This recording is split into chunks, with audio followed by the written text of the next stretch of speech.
So let's talk about the wine styles there. So some of the countries like Moldova, Bulgaria, were focusing on international grape varieties. We'll look at the volumes of plantings. But now there's this big trend of going back to indigenous grape varieties.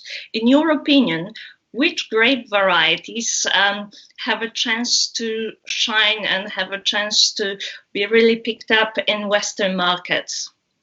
Yeah, well, again, that's another fascinating one, because I find when I'm doing wine tastings or talking to the trade or to sommeliers, everybody wants to know about the indigenous grape varieties, because it's those that give a sense of place. It's those that really reflect the countries they come from. And of course, they're, uniquely attached to those countries.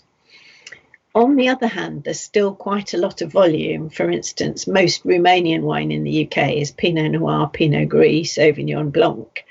But the exciting wines, the ones that are going to get attention, the ones that allow you to tell a new story, are the indigenous grapes. So for Romania, all the Fatascas, Niagara, Alba and Regala, they're all really good. And a grape called Negru de Dragășan, which is fantastic. Krampușia can be really interesting.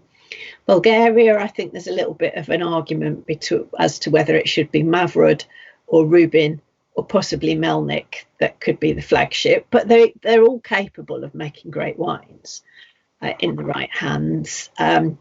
Moldova is putting a lot of effort into Fatasca and to Rara Niagara, but also blends. And another thing that's really exciting in Moldova is Saperavi produces great results there.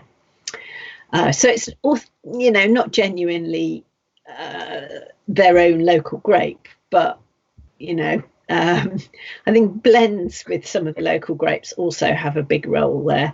Hungary, you've got something like 93, I think it was, when I last looked, indigenous grape varieties.